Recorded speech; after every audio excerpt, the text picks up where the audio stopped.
पड़ोसन से उनका इलू इलू चालू है। अब बताओ ये सही चल रहा है गलत चल रहा है? फिर इससे लोग खुद भी परेशान और दूसरों को भी परेशान, को पूरा घर परेशान, माँ परेशान, बाप परेशान, भाई परेशान। गलती एक करता है पूरा खानदान परेशान हो जाता है। क्यों? क्योंकि लोग सिस्टम को फॉलो नहीं कर रहे हैं। हमारे प्राचीन भारत ने, ऋषि मुनियों की परंपरा ने सिस्टम बनाया है। क्या बनाया है? क्या बनाया है? सिस्टम बनाया है। गृहस्थ में रहो तो सिर्फ पत्नी की ओर देखो। शादी ब्याह हो गई, बच्चे पैदा कर लिए, खत्म, अब बच्चों का शादी ब्याह कर लो। अब पत्नी आपकी है, अब दोनों बुढ़ा बुढ़ी, पति पत्नी तुम दोनों, अब बेटा बेटी से ध्यान हटाओ, भगवान में मन लगाओ, श्रीमन्नारायण श्रीमन्नारायण। अब तुम बुढ़ापा आया है, तुम्हारे बाल पक गए और तुम श्रीमन्नारायण तो जप नहीं रहे हो, भगवान की ओर चिंतन कर नहीं रहे हो, तुम्हें पता नहीं कि तुम मरने वाले हो, भगवान को याद कर नहीं रहे हो, दान पुण्य कर नहीं रहे हो, कर क्या रहे हो? मेरा बेटा, मेरा पोता, मेरी बेटी, मेरा ये करते करते मरोगे। पहले बेटे से प्यार किया, फिर बेटे के बेटे से प्यार करते हो, फिर बेटे के बेटे के बेटे से प्यार करते हो। और दादी अम्मा कह रही है मैं तो अपने परपोते को सोने की सीढ़ी से चढ़ के झांकूंगी, देखूंगी। सोने की सीढ़ी से देखेगी तो कौन से स्वर्ग में जाएगी? भगवान का नाम। सोने की सीढ़ी से परपोते को देखने से नहीं, मीराबाई ने नाम जप किया, भगवान से प्रेम किया। भगवान की भक्ति ही आपका परलोक बनाएगी, संसार आपका परलोक ना सवारेगा। सही है कि गलत है? इसलिए बच्चे अच्छे हैं आपके, भगवान करे खूब आपका हंसता खेलता परिवार हो, पर परिवार से अब धीरे धीरे मन को, उम्र बढ़ रही है ना, अब हटाओ, धीरे धीरे अब कम करो। क्यों? आपको बेटा बेटी से तो अब प्रेम, अच्छा एक टाइम बाद ना बच्चों से अपने आप अटैचमेंट कम हो जाता है। जैसे आप लोग जितने यहाँ पे 60 साल के लोग बैठे हैं, आपका प्रेम आपके बेटे से कम है, आपके पोते से ज्यादा है। सही है? क्यों? आपका बेटा है नहीं, इनका बेटा है, आपका बेटा, तो बेटे का बेटा है, अभी शादी नहीं हुई। अच्छा, शादी जब हो जाएगी और पोता आएगा तो बेटे से प्रेम कम हो जाएगा, पोते से ज्यादा हो जाएगा। यही सिस्टम है। सही है गलत है? प्रकृति अपने आप आपका अटैचमेंट कम कर देती है, लेकिन जब आपका बेटे से अटैचमेंट कम होता है, बेटी से कम होता है, तो आप उनके बच्चों में उलझ जाते हैं। जबकि ईश्वर ने इसलिए कम किया था कि वहां कम कर भैया, मेरी ओर बढ़ा। लेकिन आप लोग हैं एक खूंटे से खुले, दूसरे पे जाके उलझ गए। यही गोल गोल घूमना है आपको। अब बेटे से चित्त हट गया है तो भगवान में लगा लो। नहीं, अब बेटे से हटा है तो पोता मेरा, मेरे पोती, मेरे बेटी का बेटा, मेरा दोता।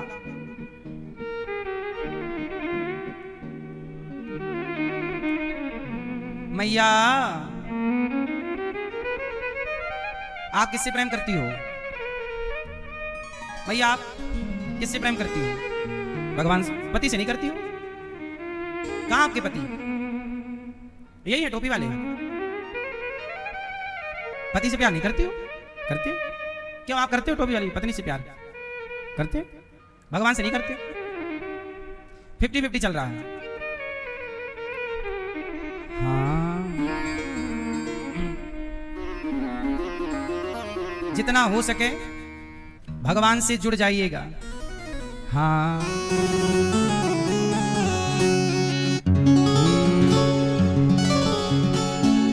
आप भाई, आपके कितने रिश्तेदार हैं? मेरा मन बड़ा अशांत है, मैं क्या करूं? भगवान कपिल देव जी ने कहा मां, मन को शांत करना है तो उनका संग करिए जिनका मन शांत है। संतों का संग करिए। किनका संग करिए? मैया बोलो राधे राधे। किनका संग करना है? संतों का। अब कपिल देव जी ने उपदेश, मां ने कहा कि मेरा मन बड़ा अशांत है, मैं क्या करूं? अच्छा, मन सबका, आप में से कितने लोगों का मन अशांत है?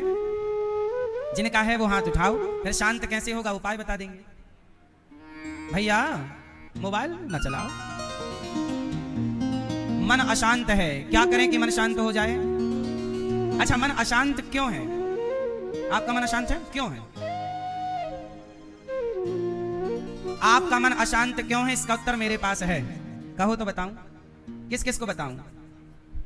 आपका मन अशांत क्यों है? उत्तर यह है कि आपका मन अशांत इसलिए है क्योंकि आपके मन को बहुत कुछ चाहिए। आपका मन चाहता है, कुछ कुछ चाहता है, ये चाहता है, ये चाहता है, ये मिल जाए ये।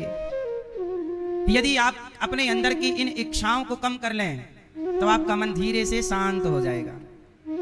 इच्छाएं मन को अशांत करती हैं। अच्छा सुनो, तालाब का पानी बिल्कुल शांत है, तभी आप क्या करिए, एक पत्थर लीजिए और शांत जल में पत्थर फेंक दीजिए। क्या हो जाएगा? उस पानी में हलचल चालू हो जाएगी, तरंग उठने लग जाएंगे। सही है? ऐसे ही जब शांत मन में इच्छाओं की ठोकर लगती है, शांत मन में इच्छाओं की, जब इच्छाओं का पत्थर गिरता है तो उस मन में तरंग उठने लग जाती है, वही है अशांति। जैसे शांत जल, आपने कभी देखा बड़े तालाब बिल्कुल शांत है, पानी एक पत्थर मारो लहरें चालू उठ जाती हैं। ऐसे ही शांत मन में इच्छाओं का जब कंकड़ पड़ता है ना, इच्छाएं, ये कामना ये कामना, तब वो लहरें चालू हो जाती हैं। वही लहरें मन को अशांत, जैसे पानी को अशांत कर दिया कि नहीं, एक पत्थर ने, एक इच्छा ने आपके मन को अशांत कर दिया। इसलिए कहता हूं, इच्छाओं को जीत सकते हो तो जीत लो। किसको जीतना है? अब जैसे उदाहरण मैं एक दो दे देता हूं, बाकी आप समझ लीजिएगा। इच्छाएं, जैसे आपकी पत्नी है, बहुत अच्छी है आपकी पत्नी, आपका ख्याल रखती है, लेकिन आपकी इच्छा हो गई कि ये पड़ोसन मिल जाए, तो वहां से आपको अशांति चालू हो जाएगी। यदि आपको सिर्फ पत्नी की इच्छा है तो अशांति ही नहीं है। अशांति तब अंदर प्रवेश करती है जब औरों की इच्छाएं, और वो इच्छाएं जो मिलना संभव नहीं है। दूसरा उदाहरण देखिए, जैसे आप कमाते हो 20,000 या 50,000 या 1 लाख महीने का, तो आप तो कमाते ही हो अपना, ठीक है, लेकिन यहां तक तो शांति है कि मैं 1 लाख कमा रहा हूं, 25,000 कमा रहा हूं, 50, ये शांति है। अशांति कब आई? जब आपने दूसरों को देखा कि यार वो इतना कर रहा, उसकी इतनी गाड़ी, इतना बंगला, ये सब मेरा भी हो। अब दूसरों की तरह जब आप चाहने लग गए, मतलब चाह, इच्छाएं प्रवेश कर गई दूसरों की, वहीं से मन अशांत। सही है? इसलिए कहता हूं, बाहर बहिर्मुखी मत बनो, जगत को मत देखो, अंतर्मुखी बनिए। मैं जितना हूं, जैसा हूं, बहुत अच्छा हूं, मेरी जितनी कमाई है, मेरा जितना परिवार है, जो है उसमें मैं संतुष्ट हूं। तो जो संतुष्ट है उसका मन शांत है, और जो असंतुष्ट है उसका मन अशांत है। तो आपका मन अशांत क्यों है? आपके अंदर इच्छाएं हैं, बहुत कुछ आप चाह रहे हैं। इच्छाएं आपको सदा परेशान करेंगी। रावण की इच्छाओं ने रावण को परेशान कर दिया। सीता जी की इच्छा थी ना, उसको ये मिल जाए बस, पराई स्त्री की इच्छा, अच्छी खासी जिंदगी में आग लगवा ली। सही है गलत? थोड़ा आप भी विचार करिएगा, चिंतन करिएगा कि आप कहां गलत हो रहे हैं। भगवान कपिल देव जी के दिव्य ज्ञान से मां सिद्धा नाम की नदी बनकर बह गई। कपिल देव जी ने आचमन किया, गंगा सागर चले गए। मनु जी की तीसरी बेटी का नाम है प्रसूति, जिनका विवाह दक्ष से हुआ, और दक्ष की छोटी बेटी का विवाह शिव से हुआ। और शिव दक्ष के यज्ञ में बुलाया नहीं दक्ष ने, और माता सती वहां गई, जलकर भस्म हो गई। बाद में पार्वती बनकर प्रकट हुई, और शिव पार्वती की कथा आपको दास ने अभी सती की पूरी कथा विस्तार से सुनाई। शिव पार्वती का संवाद। शिव पार्वती कैलाश पर विराजे हैं। अब मनु जी के 2 बेटे हैं, प्रियव्रत और उत्तानपाद। मनु जी के कितने बेटे हैं? बेटियां कितनी थी? 3 बेटियों की कथा आपको सुनाई। अब 2 बेटों की सुनो। उत्तानपाद की 2 पत्नियां हैं, सुनीति और सुरुचि। उत्तानपाद की कितनी पत्नियां हैं? एक का नाम है सुनीति, सुनीति के पुत्र का नाम है ध्रुव, और सुरुचि के पुत्र का नाम है उत्तम। ध्रुव जी बहुत छोटे से बालक हैं, पर छोटे से बालक होकर भी भजन करते हैं। एक दिन पिता की गोद में बैठने गए तो पिता के बगल में सौतेली मां खड़ी थी, सुरुचि। तो ध्रुव जी का हाथ पकड़ के नीचे गिरा दिया। तू इस गोद में बैठने का अधिकारी नहीं है, चल जा, पहले तपस्या कर, जब तू मेरा बेटा बनेगा तब तपस्या करके भगवान से कहना कि तू पहले मेरा बेटा बन, फिर इस गोद में बैठना। देखो जरा, माता सुरुचि ने एक बच्चे का तो अपमान किया, साथ में उस ईश्वर के अस्तित्व का भी अपमान कर दिया। कह दिया कि तुझे इस गोद में बैठने के लिए पहले मेरे गर्भ से जन्म लेना जरूरी है। ध्रुव जी रोते रोते अपनी मां के पास गए। मां ने कह दिया ना, तपसा राज्य पुरुषम तस्यैवानुग्रहेण में गर्भे तुम साधयात्मानम यदि छसी नृपासनम। तपसा राज्य पुरुषम, जाओ बेटा तप करो। मैया, ए छोरी, ए बेटा, वीडियो कॉल कर लो। कथा नहीं सुननी? ध्रुव जी अपनी सौतेली मां से अपमानित होकर घर गए। मां ने कहा, बेटा तू जाके तप कर। ध्रुव जी तपस्या करने चले। रास्ते में कौन मिला? नारद जी। नारद जी ने समझाया, बच्चा छोटा है, कहां जा रहा? बोले मैं तपस्या करूंगा। कहा तू छोटा बच्चा है, कोई भी जंगली शेर खा जाएगा। नहीं, अब मैं लौटूंगा भगवान को पाकर। 5 साल के ध्रुव जी ने तपस्या स्टार्ट कर दी, और तपस्या कई 5 महीने में भगवान देवराज इंद्र की सिंहासन हिल गई। इंद्र बोले, प्रभु कोई आपका भक्त ये इंद्रासन क्यों हिल रही है? भगवान बोले मेरा भक्त तपस्या कर रहा है। तो प्रभु जाओ दर्शन दो। भगवान बोले ध्रुव जी जैसे भक्तों को मैं दर्शन देता नहीं, बल्कि ध्रुव जैसे भक्तों का मैं खुद दर्शन करता हूं। और दर्शन करने भगवान प्रकट हो गए। कहा ध्रुव कोई वरदान मांग लो। बेटा क्या चाहिए, क्यों तपस्या कर रहे हो? ध्रुव जी ने कहा माँ ने कहा था तपस्या करना, वरदान क्या मांगना, मुझे माँ ने बताया नहीं था। अब ध्रुव जी की कथा से आपने क्या सीखा, जो मैसेज है वो जरा सी बात आपको समझा दूं। पहली बात, ध्रुव जी अपने पिता की गोद में बैठना चाहते थे, पर उनकी माँ ने, सौतेली माँ ने बैठने नहीं दिया। इसलिए कहता हूं कि पिता की सिंहासन पर मत बैठो, अपने बलबूते अपनी सिंहासन तैयार करो। यहां सिंहासन मतलब मैं कुर्सी की बात नहीं करता, मैं यहां सिंहासन का मतलब यह कहता हूं कि जितना पद प्रतिष्ठा पिता ने कमाया है, आपको पिता से आगे जाने के लिए अपनी योजना बनानी चाहिए कि पिता के कारोबार को, पिता के काम धाम को, बिजनेस व्यापार को, पिता के खेत खलिहान को हमें बढ़ाना है, उससे भी ऊपर जाना है। पिता ने जितना तैयार किया है उनकी मेहनत से, अब आपके लिए सामने चुनौती है, आपको साबित करना है कि आप कितने योग्य हैं। आपके पिता इतने योग्य थे, कितना बनाया, अब आप कितने योग्य हैं ये साबित करिए। पिता से अधिक कमा के, पिता से अधिक संपत्ति इकट्ठी करिए, पिता से अधिक दान पुण्य करिए, पिता से अधिक अच्छे काम करिए। ये है अपना सिंहासन। किसी के टुकड़ों पर नहीं पलना चाहिए। पिताजी बच्चे के फीस भरनी है, जरा 3000 रुपए दे दो। शादी तुमने की, बच्चे तुमने पैदा किया, फीस भरने की औकात थी नहीं तो काहे कर लिए शादी। बाप के टुकड़ों पे पलते रहोगे, टुकड़ों पे कुत्ते पलते हैं, वो कंधों पे मुर्दे चलते हैं। व्यक्तित्व तो अपने पांव पर ही चल के जाता है। पिता की कंधे पर रहना है तो ये कंधों पर तो मुर्दे चलते हैं, और टुकड़ों पे कौन पलता है? हाँ, तो बाप के टुकड़ों पे मुझे नहीं लगता कि आज की युवा पीढ़ी को पलना चाहिए। मैं कहता हूं कि आप सेल्फ डिपेंड बनिए, माँ बाप के प्रति श्रद्धा पूरी रखिए, माँ बाप का आदर करिए, सम्मान करिए, परंतु आप अपना काम धाम पैसा खुद कमाइए। सही है गलत है? पिता से कब तक मांगोगे, कब तक तुम हाथ पसारोगे? तुम्हें शर्म नहीं आती? बूढ़े बाप से मांगते रहते हो। यहां तक तो ठीक था, कुछ ऐसे निकम्मे पुरुष हैं, कुछ सब नहीं, जो अपनी पत्नी से कहते हैं कि जाओ अपने पिता से ये मांग कर लाओ। मतलब दहेज, यार तुम्हें चुल्लू भर पानी में डूब के मर नहीं जाना चाहिए। तुम अपनी पत्नी से कह रहे हो कि जाओ अपने पिता से मांग कर लाओ। तुम मर्द हो कि खुद दर्द हो? धिक्कार है तुम्हारी ऐसी मर्दानगी पे। तुम पत्नी से कह रहे हो कि पिता से मांगो, तुम अपने पत्नी के पिता का खाओगे? यार तुम कब कमाओगे? आजकल के पढ़े लिखे लड़के क्या बोलते हैं, ससुर जी गाड़ी चाहिए दहेज में, गधा कहीं का, 3-4 जूता मारो इसे, गाड़ी मांग रहा है। तेरे बाप ने तो तुझे दिलाई ना, ससुर से उम्मीद किए बैठा है। तेरे में काबिलियत होती खुद ना खरीद लेता। दहेज की गाड़ी पे चलेगा, शर्म नहीं आएगी तुझे? कब तक कैसे तुम जियोगे? इसलिए कहता हूं इच्छा गाड़ी की रखे हो तो अपने बल की गाड़ी ले लो। मांगने से मरना भला, मांगे से मरना भला, मत मांगो कोई भीख। आजकल लोग दहेज मांगते हैं, बताओ मांगने वाला सही है गलत है? बोलो, मांगना चाहिए? लड़की के पिता से तुम ये मांग रहे हो, तुम्हें शर्म नहीं आ रही? इसलिए कहता हूं मेरी माँ, अपने बच्चों को इतना योग्य बनाओ, इतना टैलेंटेड बनाओ, उन्हें किसी के आगे हाथ ना पसारना पड़े। और दोस्तों, इच्छाएं उतनी रखो जितनी आप अपनी मेहनत से पूरी कर सकें। किसी के भरोसे सपने ना देखा करो, सपने किसी के भरोसे ना देखना। देखना चाहिए। आप लोगों ने दहेज लिया है? शादी हो गई? नहीं लोगे दहेज? आपकी शादी हो गई? दहेज लिया है? नहीं, आपकी हो गई? अभी अंगूठी तक पहुंची है बात, नहीं मांग रहे हो दहेज? वैसे लड़की ही मिल जाए इतना ही बहुत है। आजकल लड़की भी तो मिल नहीं पा रही है, दहेज की तो छोड़ ही दो, लड़कियां भी नहीं मिल रही आज। कितने लोग तो 40-40 साल के रूढ़े हो गए, नहीं मिल रही है। इसलिए कहता हूं जीवन में स्वाभिमानी, अभिमानी, अहंकारी मत बनना, स्वाभिमानी। स्वाभिमानी ये होता है कि मैं खुद कमा के खाऊंगा।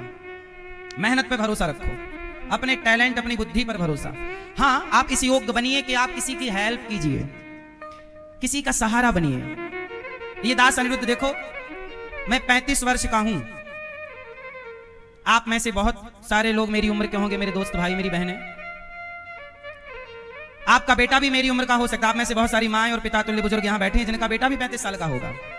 सोचिए, ये दास अनिरुद्ध ने, मैंने अपने पिताजी से आखिरी बार 2 रुपए मांगे थे मेला घूमने के लिए, उसके बाद आज तक मैंने पिता से 1 रुपए नहीं लिया। पिता के टुकड़ों पर मुझे पलना अच्छा नहीं लगता, तो इसलिए मैं जो चलता हूं जिस रास्ते पर, उसी पे आपको चलाने का प्रयास करता हूं।